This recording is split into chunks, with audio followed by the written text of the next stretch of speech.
Así que mis hermanos y hermanas, hoy comenzamos con la clase de formación espiritual.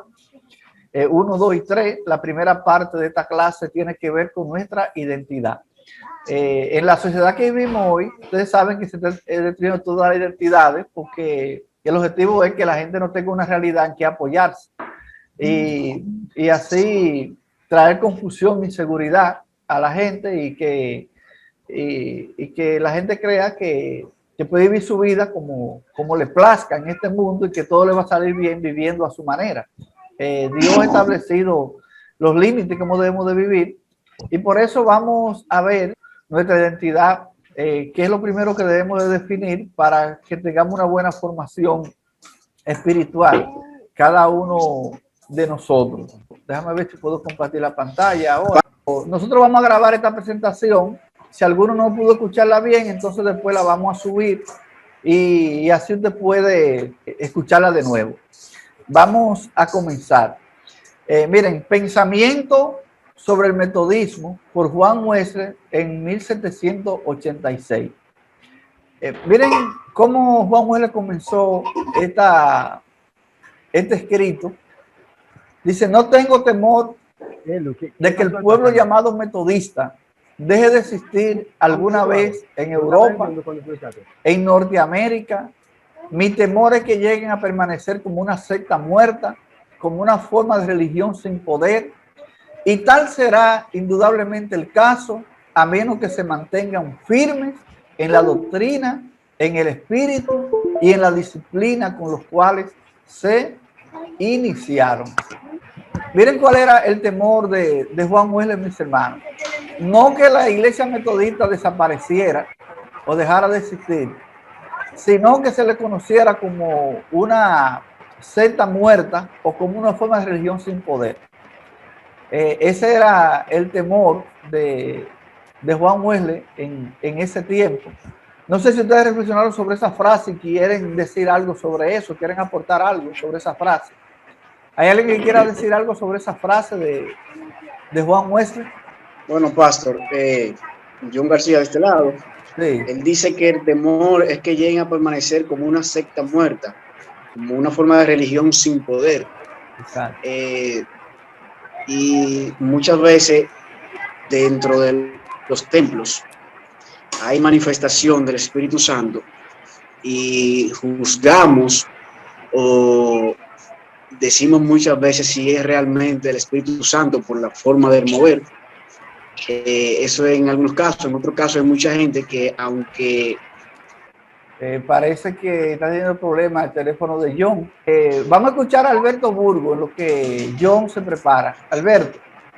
Sí, pastor, yo analizando la preocupación de Juan Wesley era mantener la identidad en los fundamentos establecidos por la palabra del Señor.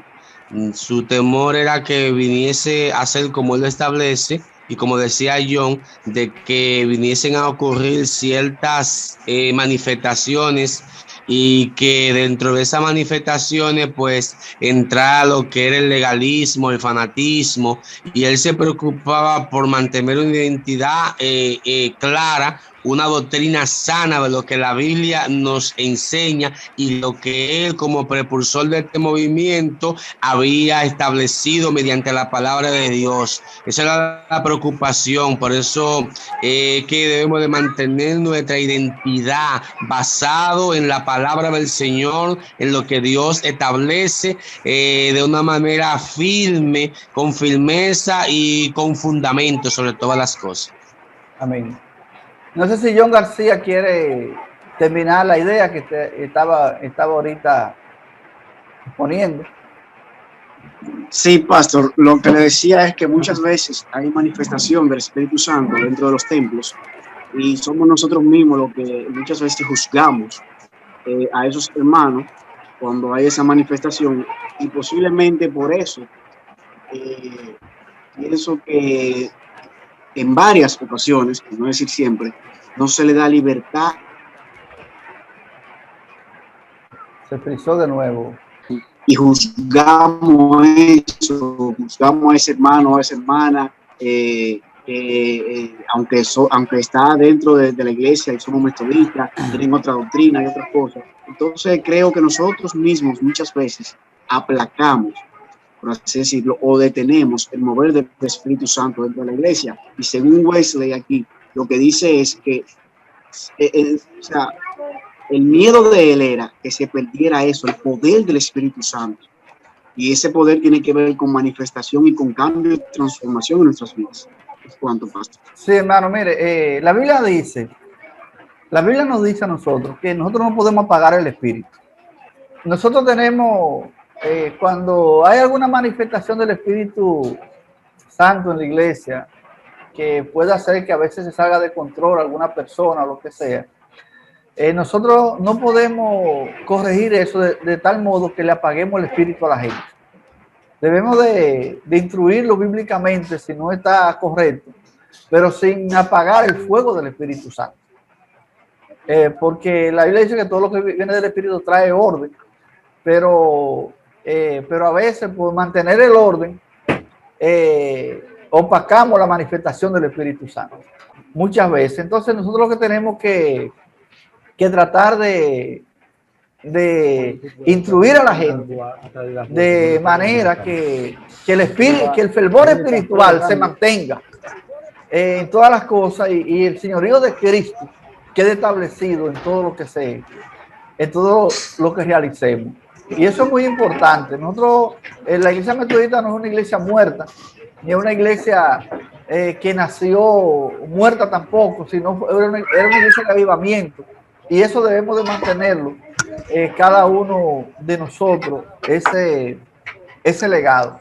Y por eso Juan le dice, lo que yo temo es que todo venga a ser una secta muerta o una forma de religión sin poder.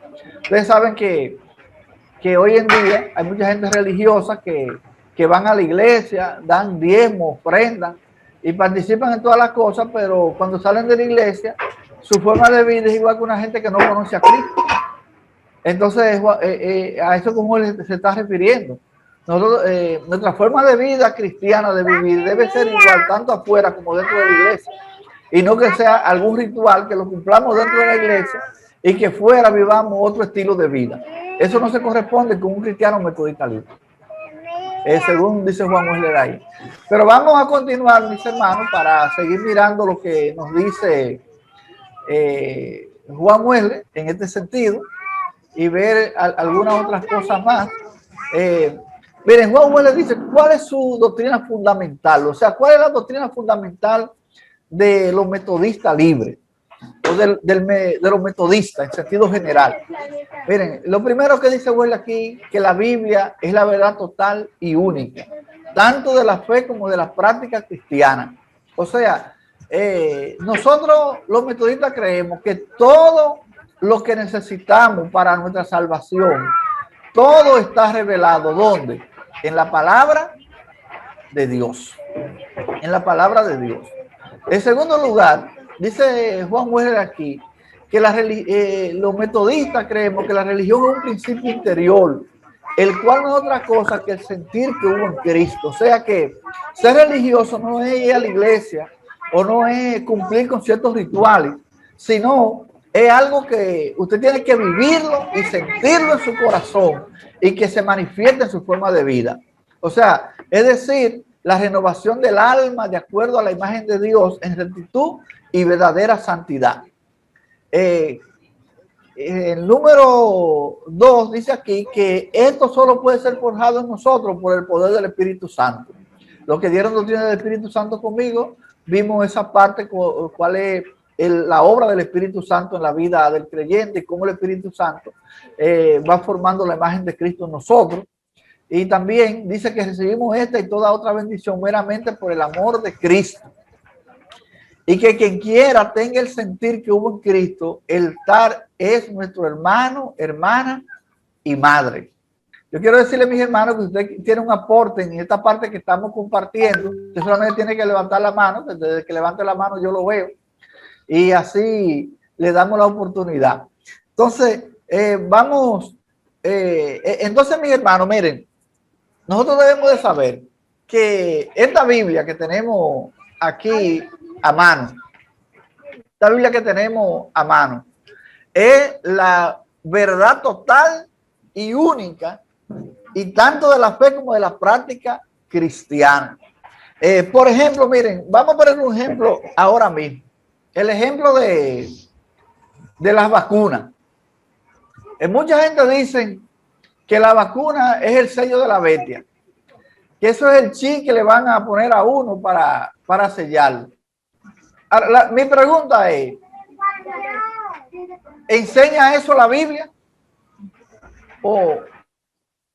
Negativo, pastor, negativo. O sea, la Biblia no dice que la vacuna es el chip o es el sello de la bestia, ¿verdad?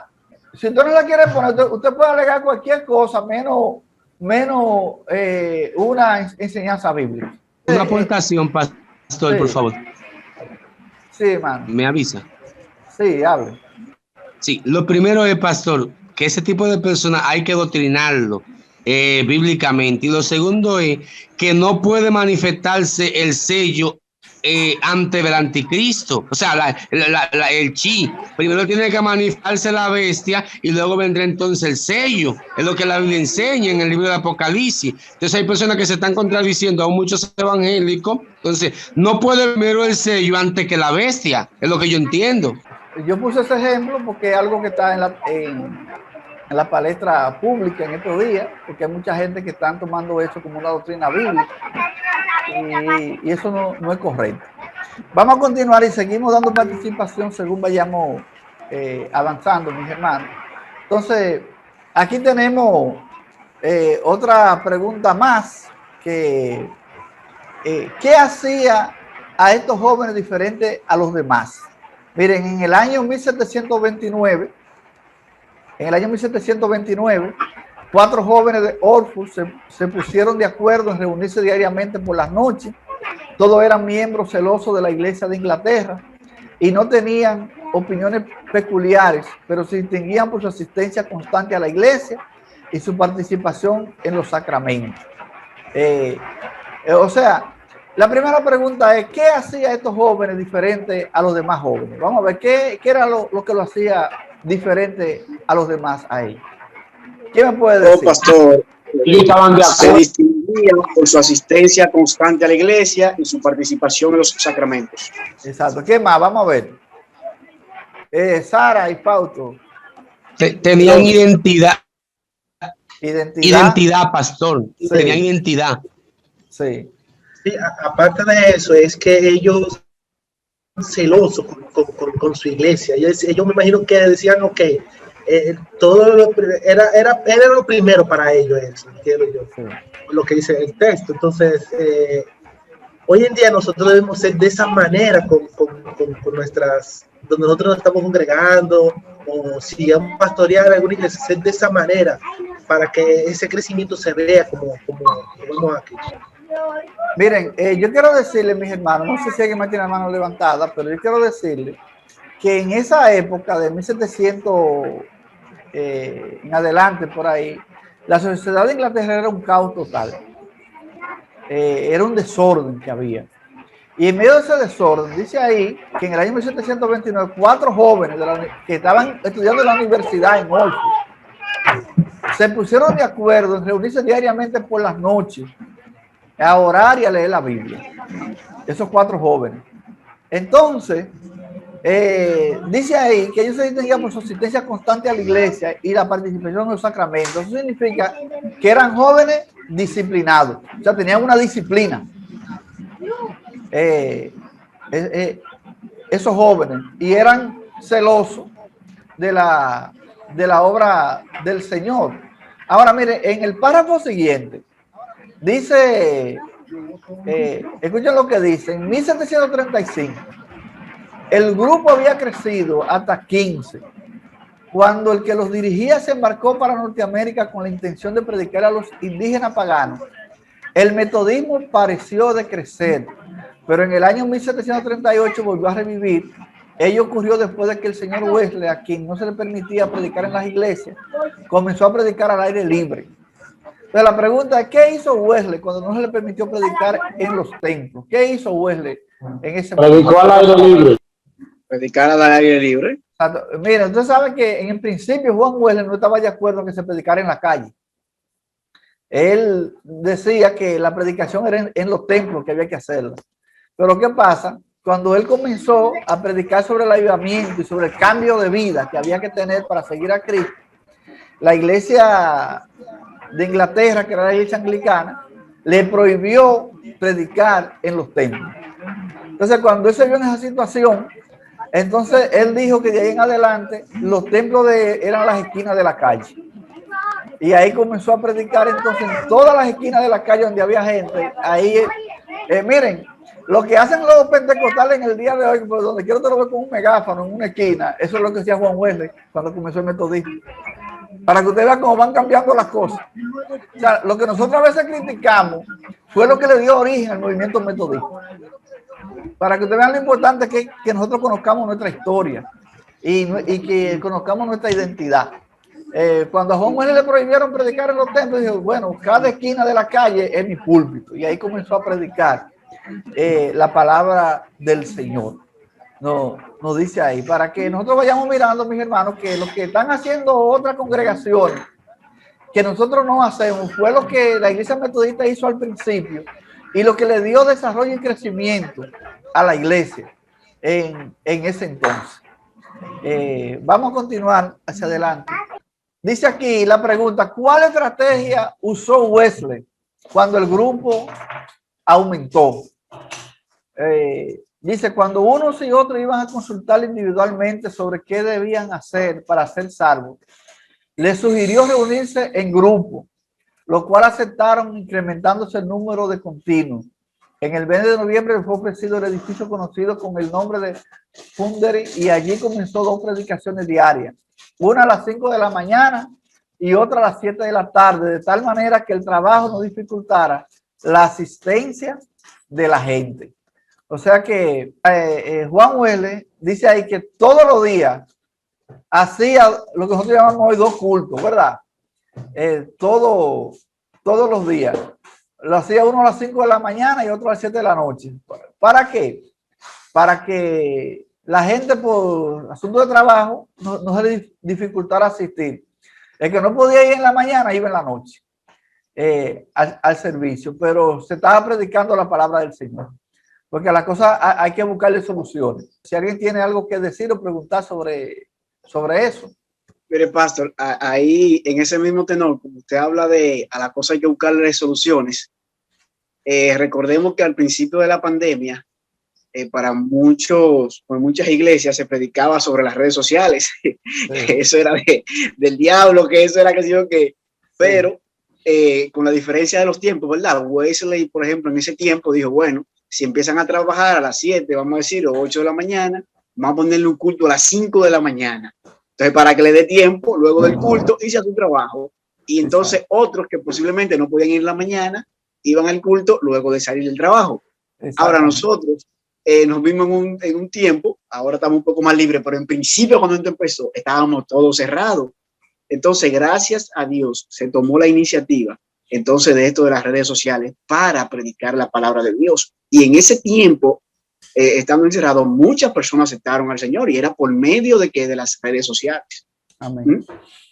Bueno, también, mis hermanos, otra cosa importante que nosotros tenemos que notar aquí es que hoy en día algunas personas lo que quieren es reunir mucha gente para hacer espectáculos en las iglesias y no para transmitir la palabra de Dios. Y entonces buscamos los horarios donde más gente pueda asistir, pero con el objetivo de que vaya mucha gente y se prepara un espectáculo para poner a la gente contenta. Y la gente se emociona y le gusta y todo, pero solamente sale emocionado, pero no sale lleno de la palabra de Dios. Entonces tenemos que tener mucho cuidado con eso. Las cosas para Dios, eso no quiere decir que tenemos que hacer las cosas mediocres ni mal hechas. Nosotros podemos hacer las cosas bien y que la gente se sienta bien, pero sin perder el sentido espiritual por el cual nos reunimos a adorar al Señor. No podemos dejar perder el sentido espiritual, mis hermanos, que eso es muy importante, y no desenfocarnos en esa parte.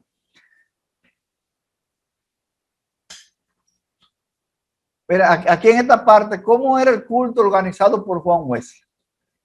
Mira, desde el principio los hombres y las mujeres se sentaron separados, como se hacía en la iglesia primitiva. Y nadie pretendía tener un sitio fijo, sino que los que llegaban primero se sentaban en los primeros lugares. No había banco de iglesia, sino simple banco de igual construcción para todos, fueran ricos o pobres. Esto en contraste con la práctica común entonces de reservar bancos privados para las familias ricas que pagaban por ellos. O sea, la iglesia tradicional, de donde venía Juan Wesley, habían bancos especiales que eran para los que podían pagar, para las personas que podían pagar por esos asientos. Entonces, en los nuevos grupos que Juan Wesley comenzó, él dijo, esa práctica aquí no se va, aquí todos los bancos van a ser iguales, todo el mundo se va a sentar en el mismo tipo de banco, porque todos somos iguales ante el Señor. Entonces dice aquí, el Señor le comenzaba el culto con una breve oración, se cantaba un himno y luego se seguía la predicación por alrededor de media hora, concluyendo el servicio con otro himno y una oración. Su doctrina constante era la salvación por la fe, precedida por el arrepentimiento y seguida de una vida santa. O sea que era un ritual bien sencillo, no muy elaborado, y donde el enfoque principal era la palabra de Dios. Ese era el enfoque principal de esa reunión, y el mayor tiempo se escogía para enseñarle la palabra de Dios a la gente que iban. Por ejemplo, en esa ocasión Juan Wesley le ponía a los hombres y a las mujeres separados, pero eso era la práctica de esa sociedad en esa época. Él no estaba poniendo eso como una enseñanza bíblica, sino como una práctica que se tenía en esa época y él la siguió. Eso no quiere decir que tenemos que poner a los hombres y las mujeres separados en el día de hoy, porque eso es simplemente, nosotros estamos mirando lo que Wesley hacía, ¿verdad? Nosotros tenemos que contextualizar eso al tiempo que estamos viviendo hoy, contextualizarlo. Pero nosotros tenemos que ver de dónde venimos y cuál es nuestra identidad para que saber qué es lo que debemos de hacer. La hermana Fausto o Sara, no sé cuál de los dos quiere. Sara. Sí. Precisamente iba a decir algo con relación a eso, y es el tema de que nosotros vemos muchas cosas de las que Wesley hizo en sus tiempos, y para nosotros son un referente, obviamente como metodista, pero adaptado a la realidad que nos toca vivir. Entonces, cuando él menciona esa parte de la división de hombres y mujeres, a mí lo que más me gusta de de todos los escritos de Wesley es como la esencia de la palabra, y que el tema de la estructura o la organización que sí existía no es lo que predomina por encima de la palabra de Dios y por encima de la enseñanza de la fe y la salvación. Amén. Y no solamente la fe y la salvación, porque muchas otras corrientes religiosas en ese entonces tenían el tema del arrepentimiento o el tema de la salvación, sino que el complemento aquí, para que no sea esta religión muerta de la que hablábamos ahorita, es el tema de poder vivir esa vida santa que sigue después de que tú te arrepientes y obtienes la salvación. Entonces ahí como que el ingrediente en donde el ser humano empieza a cambiar para vivir acorde a lo que la palabra dice, hace que la palabra, que la predicación sea una predicación viva y no muerta. Y entonces todas estas maneras de organización son sencillamente eso, estrategias y formas, pero lo esencial era esa predicación que no se quedaba en lo ritual de estoy arrepentido y el Señor da salvación, sino que incluye un accionar por parte del ser humano. Amén, así es. Manuel Almanzar.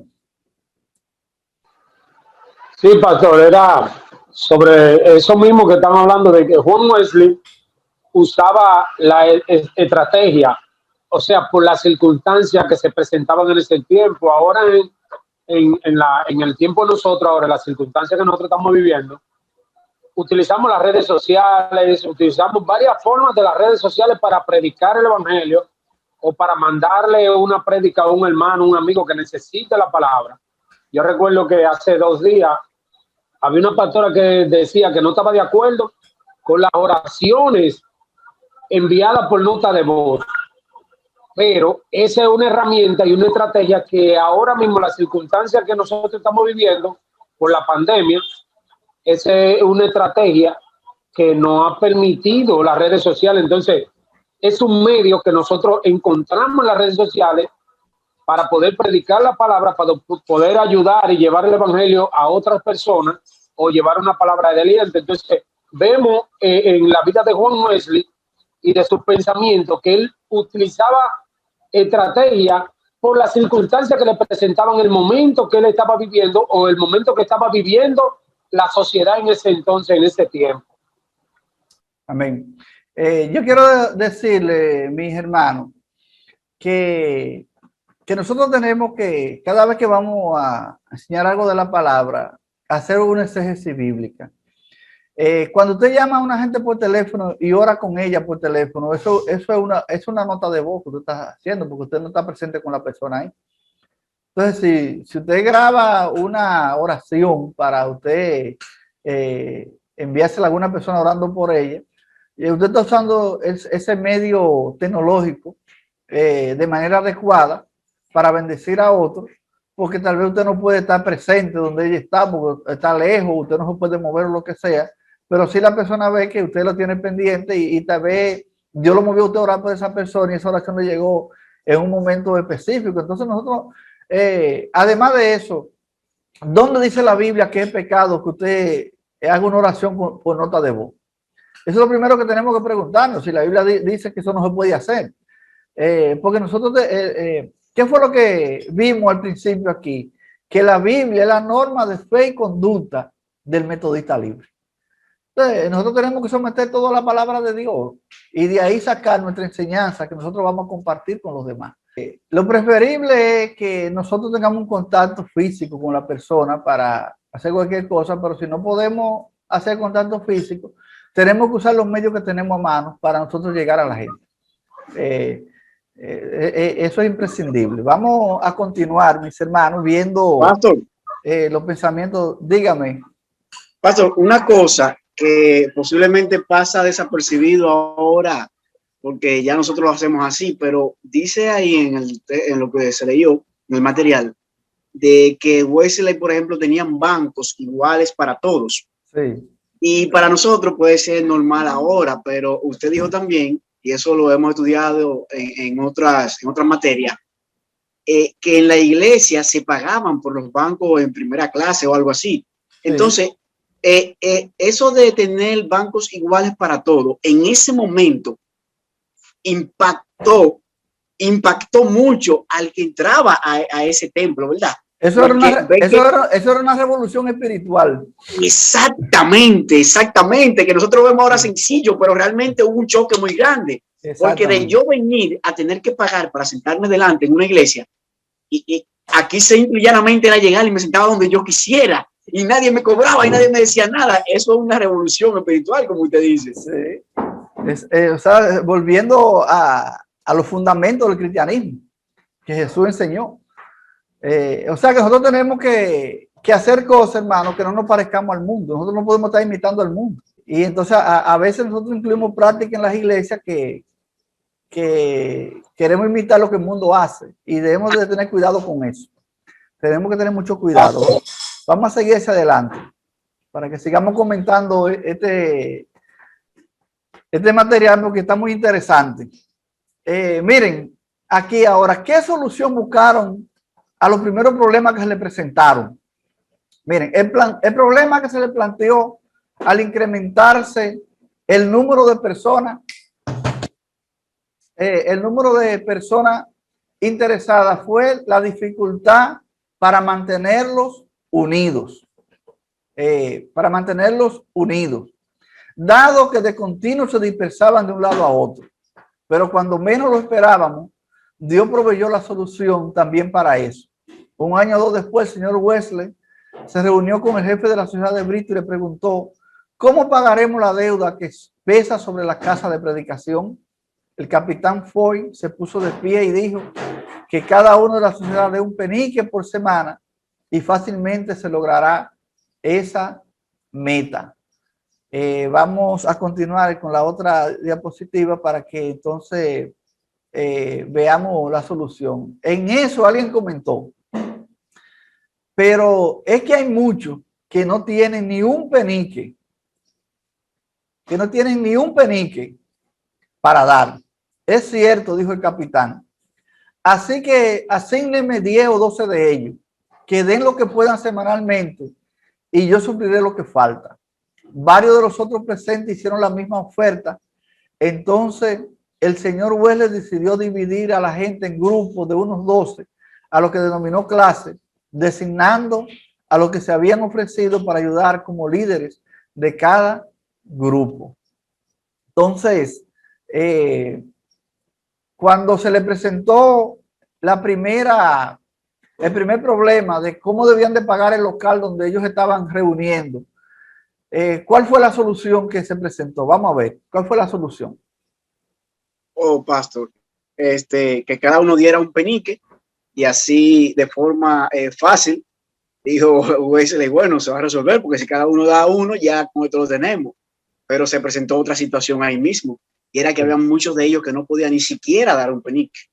Entonces, al parecer, los que estaban reunidos ahí eran los que tenían de una u otra forma una mejor estabilidad económica, por así decirlo, y dijeron, bueno, vamos a hacer el grupo de 12 y cada uno que dé lo que pueda. Es decir, que si se juntaban en ese grupo de 12, 5 peniques, el que era el líder de ese grupo le asumía los 7 faltantes. Exactamente. Entonces, miren aquí algo muy importante, mis hermanos. Los primeros grupos que se organizaron en esa sociedad, porque si era que Wesley le llamaba, Wesley no le llamaba iglesia, Wesley le llamaba una sociedad o grupo, clase, era que le llamaba. Él nunca le llamó iglesia. Los primeros grupos que se formaron era para reunir el dinero para pagar el local donde se reunían. Miren cómo se va organizando las cosas, o sea, de acuerdo a la necesidad. Pero vamos a ver más adelante, miren.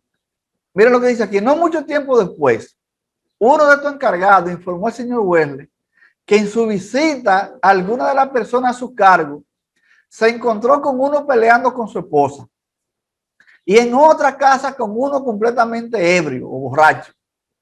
Inmediatamente le vino a la mente al señor Wesley la idea de que esto era justamente lo que necesitaba, que los líderes tenían que ser no solo las personas que recibían las contribuciones, sino también las que velaran por las almas de sus hermanos y le ayudaran. Se informó sobre esto la Sociedad de Londres y por su propia voluntad decidieron seguir el ejemplo de Bristol. O sea, ¿cuál era la función de los líderes? En principio, reunir el dinero para pagar el local.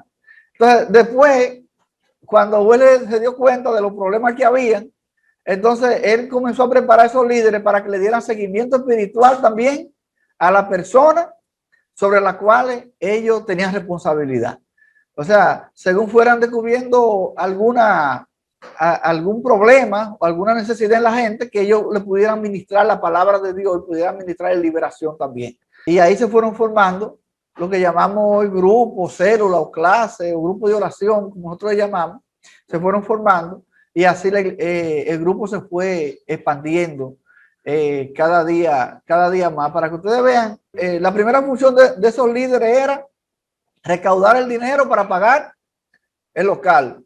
Después se le asignaron funciones espirituales para darle seguimiento a la gente. ¿Sabe por qué? Porque el grupo fue creciendo y creciendo y ya Wesley no podía personalmente darle seguimiento a cada uno. Entonces ahí se necesitaron que los líderes que estaban a cargo también estuvieran preparados para darle seguimiento espiritual a cada una de esas personas.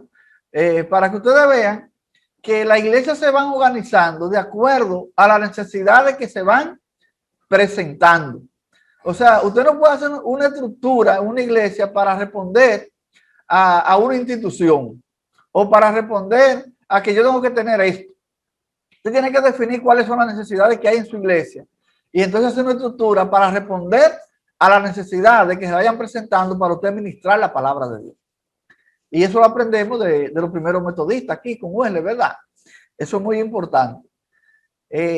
Vamos a seguir mirando. Entonces, ¿cómo se le daba seguimiento a los nuevos convertidos? Para aquellos que sabían en quién habían creído, se proveía otra ayuda. Esta parte es muy importante aquí. ¿Saben por qué? Porque los primeros grupos que se reunían allá con con Wesley, eran personas que no eran cristianas. Eran personas que estaban buscando de Dios, pero no eran cristianas. Ahora, cuando se iban confesando su pecado y entregándose a Cristo, entonces ya había otra forma de darle seguimiento. O sea, la iglesia, el grupo de Google estaba abierto para todo. Eso eran grupos que no eran miembros en sí sino que iban a recibir ayuda espiritual. Entonces ahora, dice aquí, para aquellos que sabían en quién habían creído, se proveía otra ayuda. 5 o 6 hombres solteros o casados se reunían a la hora que les fuera conveniente, de acuerdo al consejo de Santiago, que dice: confesad vuestras ofensas unos a otros y orad uno por otro para que seáis sanados. También 5 o 6 mujeres solteras o casadas se reunían con el mismo fin. Las bendiciones que han recibido estos grupos son innumerables, especialmente aquellos que marchaban hacia la perfección. Cuando alguno de estos parecía haber logrado ese estado, se le permitía reunirse con un número selecto que a donde se podía juzgar eran copartícipes de la misma grande salvación. O sea que Juan Wesley tenía un plan también para todo aquello que entregaban su vida a Cristo. O sea, había un plan evangelístico para darle seguimiento a la gente y ministrar a las necesidades en sentido general, pero también había un plan para darle seguimiento a aquellas personas que confesaban su pecado y recibían a Cristo como su único y suficiente Salvador. Ahí lo iban reuniendo en grupos de 5 o 6, siguiendo la tradición, siempre la mujer aparte y los hombres aparte, que nosotros aquí ya sabemos que lo hacemos juntos porque sabe que los tiempos van cambiando y no una enseñanza bíblica que los hombres tienen que estar aparte y las mujeres aparte tampoco. Eso era un asunto de costumbre cultural de ese tiempo. Aquí en nuestra cultura no hay problema en que los hombres y las mujeres se reúnan y juntos busquen de la presencia de Dios y de la salvación. Entonces, lo que sí nos enseña aquí es que tenemos que tener un plan para el seguimiento a los que vienen a Cristo Jesús. Y eso tenemos que tenerlo muy claro cada uno de nosotros. Yo estoy leyendo y dándole para adelante. Si alguno quiere aportar algo, usted levanta la mano o me dice que le damos la oportunidad. Ahora mira aquí, ¿cuál es la descripción que Juan Wesley le da del pueblo metodista? Vamos a ver lo que dice aquí, miren. De este corto esbozo del llamado metodista, cualquier persona comprensiva puede discernir fácilmente que se trata de una sencilla religión bíblica. O sea que no, ese grupo metodista que se reunía no era un ritual muy complicado ni nada, sino personas que se juntaban a aprender de la palabra de Dios y a huir de la ira venidera, como decía Juan Wesley. También difundida por medio de algunos reglamentos prudentes, o sea que todo el que estaba en esa sociedad tenía que cumplir con algunos reglamentos, porque no podemos andar como chivos sin ley. Tenemos que tener acuerdos. Cuando 2 o más personas se juntan a hacer algo, deben de hacer acuerdo y compromiso de cómo lo van a realizar, porque eso nos manda la palabra del Señor a cada uno de nosotros. En tercer lugar, su esencia era la santidad de corazón y de vida. Todas las circunstancias apuntan a ello. Eso es Juan Wesley describiendo el pueblo metodista. Y mientras éstas se mantengan unidas en las personas llamadas metodistas, ninguna agresión en su contra podrá prosperar. Dice Juan Wesley, pero si aún los detalles circunstanciales son desdeñados, lo esencial pronto se perderá. Y si alguna vez se evaporara lo esencial, lo que quede será escoria y desperdicio. Con eso concluyó Juan Wesley esa descripción que dio del pueblo metodista ahí en ese pensamiento que estamos mirando en el día de hoy. Si alguien tiene algo que aportar sobre eso o algo que preguntar, esta es la oportunidad para que usted pueda hacer su aporte, si no seguimos hacia adelante. Que aquí Wesley de una u otra manera al parecer hace como que se refiere también a lo que habla Gálatas 5:23. Sí. Al 25, cuando termina de todo lo del Espíritu Santo, dice, contra tales cosas no hay ley. Exacto. Entonces, él dice, si tú haces todo esto, entonces no vendrá situación así, que nadie puede venir contra ti nada, porque tú estás haciendo lo correcto. Exactamente. Muy buena aclaración, varón. ¿Cuál era el peligro más grande que enfrentaban los metodistas al comienzo? Miren, dice que nos compete comprender nuestra situación presente. Me temo que donde han aumentado las riquezas, con sumamente pocas excepciones, la esencia de la religión, el sentir que hubo en Cristo habrá decrecido en la misma proporción. Por tanto, no veo cómo es posible, según la naturaleza de las cosas, que un reavivamiento de la religión verdadera continúe por mucho tiempo, porque la religión produce necesariamente tanto laboriosidad como frugalidad. Y estas no pueden sino producir riqueza. Pero al acrecentarse la riqueza, lo mismo ocurrirá con el orgullo, la ira y el amor al mundo en todas sus manifestaciones. Miren, lo que Wesley está diciendo aquí es que debido al estilo de vida que los metodistas llevaban en ese tiempo, los que se habían unido a la iglesia naciente o al grupo naciente metodista, eran personas que se habían vuelto muy trabajadoras y laboriosas, y por tanto también se habían vuelto personas muy ahorrativas y que no gastaban casi nada. Entonces Juan Wesley estaba notando que el fervor espiritual de esa gente estaba decayendo, porque la riqueza que habían adquirido le había producido en ellos orgullo, ira y amor al mundo. En vez de centrarse más en Dios, se iba apagando el Espíritu Santo de Dios.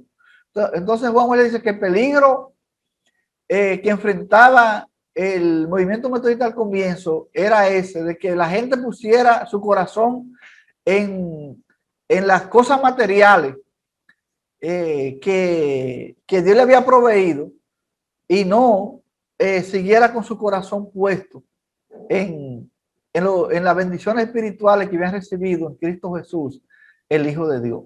Y Juan Wesley advierte en cuanto a eso. Hay muchas personas que cuando están en mala, están metidos de cabeza en la iglesia, y desde que Dios los bendice ya no tienen tiempo para ir a la iglesia.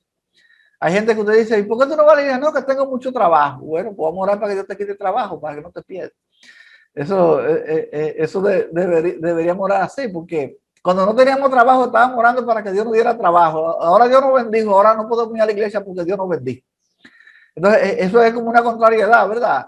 Ahora debería ser que debiéramos estar más metidos en la iglesia porque Dios nos bendijo y porque Dios nos abrió puertas, contestó la oración. Y si Dios nos proveyó económicamente, debemos estar pendientes de cuáles son las necesidades que hay en la iglesia para nosotros colaborar y para ser de los primeros de estar ahí colaborando, porque Dios nos ha bendecido, ¿verdad? Pero lamentablemente hay muchas personas que cuando Dios los bendice, lo que hacen es que se van alejando de la iglesia, porque ahora no tienen tiempo para ir a la iglesia. Entonces Juan le dice, ese es el peligro más grande que estamos enfrentando ahora mismo. Que mucha gente que han venido a Cristo, vuelto harasco y sin nada, Dios lo ha bendecido grandemente y han acumulado riqueza, y ahora se han vuelto orgullosos, iracundos, y aman más las cosas del mundo que a Dios. Eso pasó al comienzo del movimiento metodista. Y eso es lo que Juan Wesley está diciendo ahí, mis hermanos. Y tenemos que tener cuidado con eso. Y así es. Y oiga lo que sigue Juan Wesley diciendo al respecto. En ese sentido, Juan Wesley dice aquí, entonces, ¿cómo es posible que el metodismo, es decir, la religión del corazón, aunque florezca ahora como laurel verde, permanezca en este estado? Porque los metodistas en todas partes se hacen cada vez más diligentes y frugales. Diligentes quiere decir que se habían vuelto laboriosos, trabajadores, personas emprendedoras, como decimos hoy. Y frugales quiere decir que se habían vuelto muy ahorrativos y muy tacaños también en cierto sentido. Y en consecuencia, aumentan sus bienes. Entonces, dice Juan Wesley, se dio cuenta de ahí que aumenten proporcionalmente en orgullo, en ira, en los deseos de la carne, de los ojos y en la vanagloria de la vida. Así que, aunque la forma de la religión permanezca, el espíritu se desvanece rápidamente. O sea, mis hermanos, tenemos que tratar de evitar ese error en nuestras vidas. Cuando las cosas materiales aumenten, nosotros no podemos dejar que el espíritu desvanezca y que las cosas materiales se impongan sobre el Espíritu Santo de Dios, porque entonces no vamos a dar gloria al Señor con lo que Él ha puesto en nuestras manos. Entonces Juan le dice, sí, yo le voy a dar la oportunidad ahora, varón. Déjeme terminar de leer esta parte que tiene que ver con lo que estamos hablando. ¿Existe alguna manera de prevenir esta continua pérdida de la religión pura? Dice Wesley, no debemos prohibir a la gente que sea diligente y frugal. O sea, usted no puede decir a la gente que deje de trabajar o que deje de ahorrar. Dice que frugalidad es la cualidad de ser prudente, pasivo, ahorrativo y económico en el uso de recursos consumibles como la comida o el agua, etcétera. Así como optimizar el uso del tiempo y el dinero para evitar el desperdicio, el derroche o la extravagancia. Nosotros no podemos decir a la gente, porque todas esas son cosas buenas. En conclusión, dice Wesley, debemos soltar a todos los cristianos a que ganen y a que ahorren todo lo que puedan. Es decir, en efecto, a que se enriquezcan. Y pregunto nuevamente, ¿qué camino podemos tomar para que nuestro dinero no nos hunde en lo más profundo del infierno? Hay un solo camino bajo el firmamento. Si aquellos que ganan todo lo que puedan y ahorran todo lo que pueden, de la misma manera dan todo lo que pueden, entonces cuanto más ganen, tanto más crecerán en gracia y tanto más tesoro acumularán en el cielo. Ese fue el consejo de Juan Wesley. Así que vamos a permitirle al hermano, ¿cuál era el hermano que quería decir? Yo, Pastor John. Sí, John. En esa parte que usted leyó, lo que dice el material, así que, aunque la forma de religión permanezca, el espíritu se desvanece rápidamente. Es decir, que seguimos posiblemente con los cultos, seguimos nosotros asistiendo a la iglesia, seguimos nosotros haciendo cosas, pero cosas ya que aprendimos y seguimos, pero realmente el espíritu está desvanecido. No hay una manifestación del Espíritu Santo en nosotros, no hay una transformación de vida. Seguimos haciendo algo rutinario, algo que ya aprendimos. Eso no se quita, entonces tenemos que estar ojo visor con esto.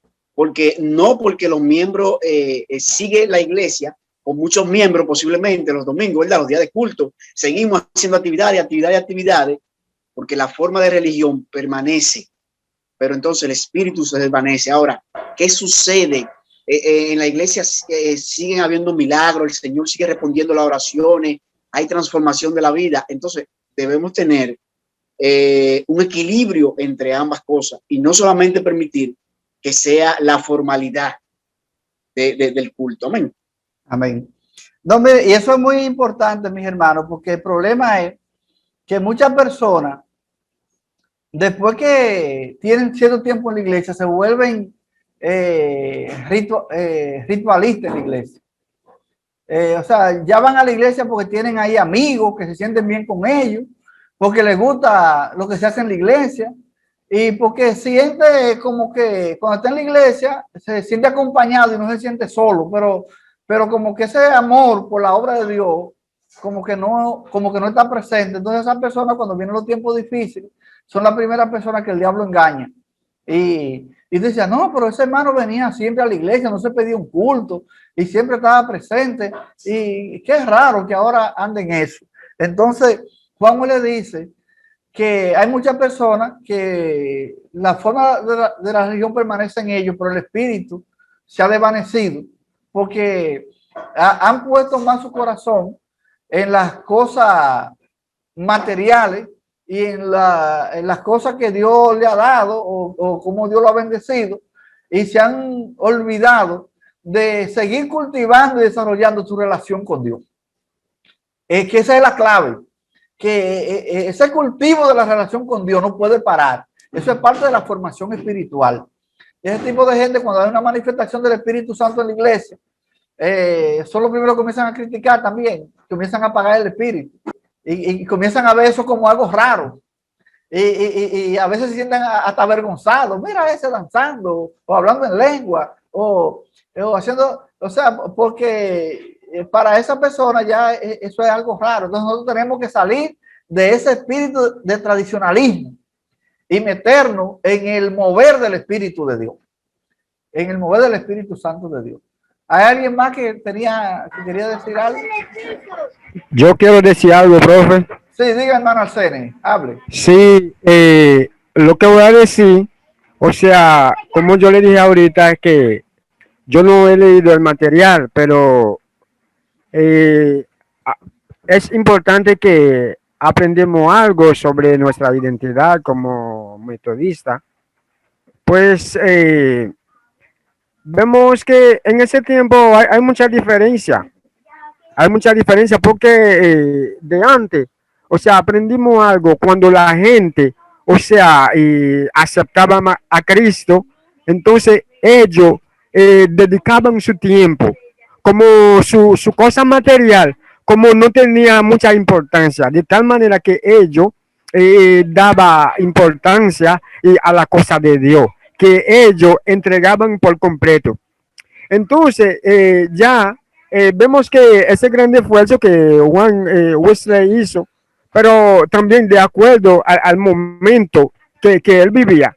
Pero ahora hay una gran diferencia porque con esa pandemia, entonces, bueno, veíamos cuando uno subía a la guagua, siempre había un hermano o una sierva ahí predicando, pero ahora mismo, bueno, todo el mundo con una mascarilla en la boca, bueno, uno, o sea, queriendo decir algo, pero como uno como te digo, no tanto temor, pero de antes no era así.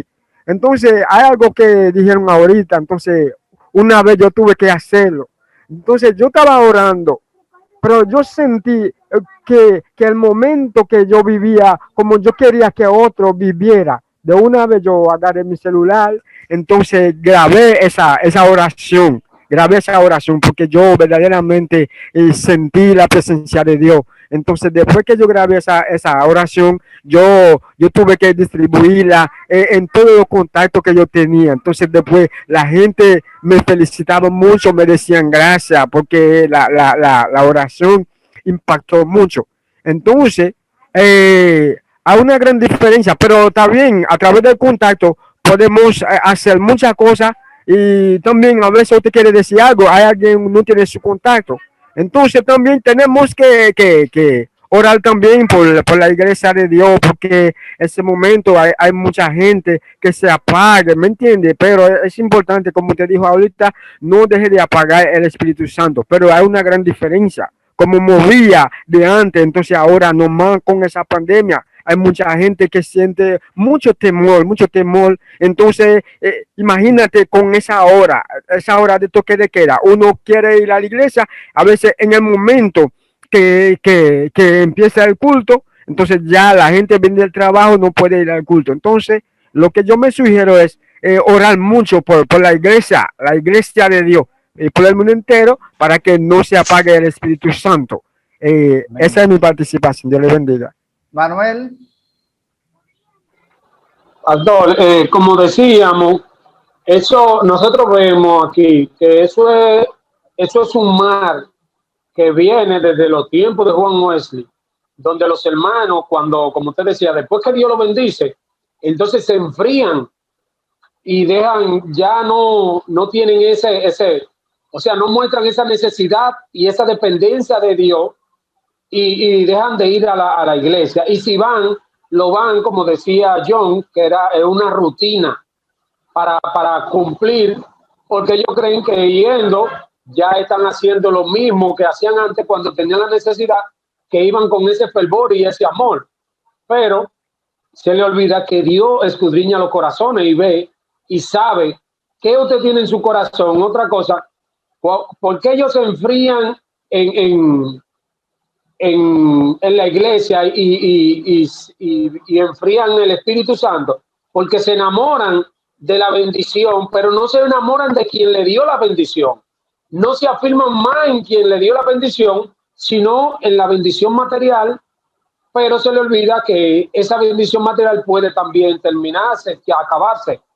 Pero quien te dio la bendición, quien te bendijo, es eterno y está ahí para siempre. Esa situación se nota en todos los tiempos y en todas las iglesias de los hermanos. Después que son bendecidos, como usted dijo, vienen siendo devastados, sin nada, pobrecitos. Dios lo bendice, entonces se enfrían espiritualmente y se enfrían en la búsqueda de la presencia de Dios, como lo hacían cuando vinieron sin nada. Y eso es un mal que viene por muchos años y muchas épocas. Y si nos llevamos del consejo de Juan Wesley, habrá un resultado positivo, pero siempre exhortándole a los hermanos de que no se aparten de quien le dio la bendición, sino que cada día que son bendecidos den más gracias a Dios y sean más firmes y tengan más puntualidad a los servicios y tengan más amor a los servicios de la iglesia, a las actividades y a las responsabilidades como cristianos. Deben de mantener ese fervor todo el tiempo. Muy sí, pastor. Sí, ahora mismo le voy a dar la oportunidad, varón. Es muy importante. Recuérdense que estamos en el tema de identidad. Nosotros debemos de definir nuestra identidad como metodista libre. ¿Sabe por qué? Porque sin identidad no vamos a desarrollar. Nosotros tenemos una herencia histórica como iglesia que Dios ha usado para cambiar muchas vidas. Entonces, hay otras personas que han copiado lo que el metodismo hacía en el principio, yo lo estaba bendiciendo. Sin embargo, nosotros, por desconocer nuestra herencia, tal vez no la ponemos en práctica, ni le damos el valor que se merece, ¿verdad? Entonces, la formación espiritual tiene que ver con eso, en que nosotros primero comencemos definiendo nuestra identidad. El pastor Burgo. Sí, pastor, gracias. Sobre eso mismo era que iba a aportarlo, sobre esos tres temas que usted dijo, sobre la identidad, los elementos de la identidad y el chequeo espiritual sobre nuestras vidas que nos va a permitir hacer en base a esos elementos de la identidad. Como decían los hermanos, yo creo que ese tipo de hermanos o de personas, cuando se presentan en esos casos, volvemos a recaer en el punto que usted acaba de mencionar, esos tres puntos que son importantísimos, por falta de identidad, por falta de esos elementos de la identidad, porque más que todo lo que podamos recibir, debemos de entender que la identidad es sobre todas las cosas, debe de ser en nuestras vidas. Si no tenemos identidad, Santiago dice que vamos a ser llevados por cualquier viento de doctrina, por cualquier situación. Jesús dijo que también cuando no tenemos fe podríamos ser tomados como la ola del mar. O sea, la identidad, estamos en ese punto. Nuestra identidad, nuestra herencia, si no tenemos conocimiento, si no nos basamos en eso, si no hacemos hincapié en eso, vamos a vivir una vida de fracaso en fracaso. Muchas gracias. Amén. Bueno, mis hermanos, entonces, el documento que compartimos con ustedes, ya lo hemos visto. Ahora nosotros vamos a hacer una retroalimentación sobre lo que hemos visto en esta mañana, porque este punto son muy importantes para nosotros, porque eso nos va a ayudar en nuestra vida cristiana y en nuestro desarrollo como hijos e hijas de Dios. Entonces, miren, la primera, vamos a hacer como una retroalimentación. ¿Cuál es la doctrina fundamental de nosotros como metodistas? ¿Cuál es nuestra doctrina fundamental según Juan Wesley lo explicó? Y el documento que vamos a ver, ¿quién puede ayudarnos en eso? La Biblia, pastor. Sí, la Biblia. Sí, pero la Biblia, pero... El Espíritu Santo. Sí, no, de la definición, porque la Biblia... o sea, ¿qué creemos sobre la Biblia? La palabra de Dios. Sí, pero ¿qué fue lo que vimos hace un momento? En el documento que yo le envié, cuando Juan me le explicó cuál es la doctrina fundamental de los metodistas, ¿qué fue lo que le respondió a la gente? Él dice que la Biblia es la verdad total, ¿verdad? Y la única, tanto de la fe como de la práctica cristiana. Está bien, hasta ahí. O sea, miren, ¿cuál es nuestra doctrina fundamental? Que la Biblia es la verdad total y única, tanto de la fe como de la conducta cristiana. Mire, él lo dividió en dos partes. La fe es lo que usted cree. O sea, su creencia, ¿verdad? Sí. Y la práctica cristiana tiene que ver con La palabra. con su forma de vivir. Con la forma de vida. O sea, su forma de vida. O sea, usted no puede creer que, por ejemplo, usted no puede creer que Dios es justo. La Biblia dice que Dios es justo, ¿verdad? Sí. Y que Él actúa con justicia. Entonces, cuando una gente le pregunta, ¿y por qué existe el mal en el mundo? Bueno, porque Dios es justo. Y existe un infierno porque Dios es justo. Porque Dios no puede mandar a un impío que ande por ahí haciendo y deshaciendo junto conmigo que estoy buscando de Dios. Dios tiene que tener un lugar para ese impío y un lugar para mí. Porque eso es lo que significa que Dios es justo. Entonces, usted no puede quedarse sorprendido cuando una gente le dice, ¿y por qué si Dios es bueno hizo un infierno?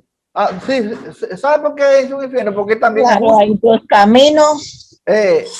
Porque Él es justo y Él es bueno porque también hizo un lugar eterno de descanso para aquellos que hacen lo bueno y que rechazan toda injusticia. Entonces usted elige con su libre albedrío para donde usted quiere ir, porque Dios no es que lo manda al infierno a usted, quien lo manda al infierno son sus acciones. Entonces nosotros tenemos que tener eso claro en nuestra mente. O sea, la Biblia es la verdad total y única, tanto de la fe como de la práctica cristiana. Yo quería aportarle algo de eso. Sí, dígalo, hermana. Cuando Dios creó el ser humano, Él lo creó a su imagen, y primero Él puso su espíritu y también Él le dan pensamiento. Y Él dice que Él creó dos caminos. Si uno coge el camino estrecha y va para el cielo, el camino de Dios. Pero si tú coges el camino libre, tú haces todo lo que tú quieres, ya esperar lo que tú vas a esperar. Amén. Que tú lo vas a encontrar. Porque hay dos caminos, Él dice. Porque por eso que Él es justo y Él te dio su pensamiento. Él te dejó con todo su derecho. Tú piensas, tú eliges. Por eso él le dan sabiduría aún. Entonces, miren, mis hermanos, algo muy importante en esta hora es que cuando Dios quiere hacer algo grande, Él no necesita una multitud de gente, lo que necesita es gente dispuesta. Y también, en medio de la oscuridad y de la crisis, Dios siempre levanta a hombres y mujeres para producir un cambio en la sociedad. Miren qué sencillo es Dios. En el año 1729, en esa época en Inglaterra había muchos problemas. Inglaterra estaba después de una guerra civil. 4 jóvenes, liderados por Juan y Carlos Wesley, Dios lo inquietó. Todos estaban estudiando en la Universidad de Oxford, la universidad una de las universidades más prestigiosas del mundo.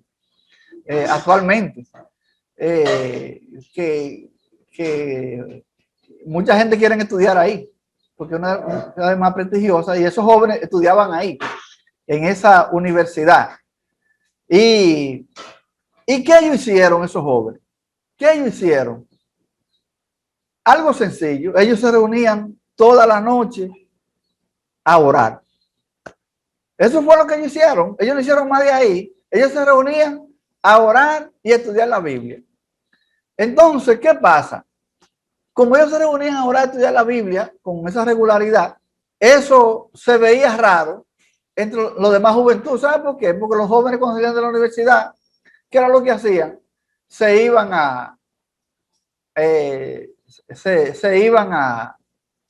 para la discoteca, se iban a beber, se iban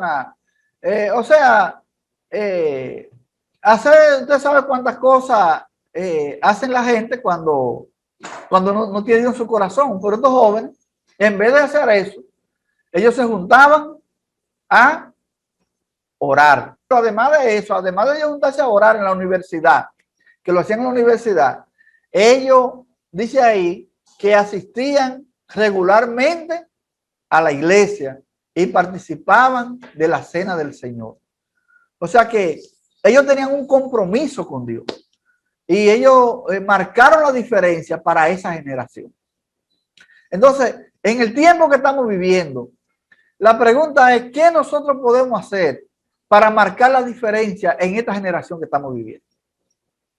O sea, donde hay tantos cristianos nominales en las iglesias que nada más muchos de ellos lo que viven es quejándose y buscando cuáles son las cosas negativas que otro hace para criticar. ¿Cuál debe ser el papel de nosotros para nosotros contribuir a un cambio y a un despertar espiritual en el pueblo de Dios? ¿Qué debemos de hacer? ¿Qué usted opina sobre eso?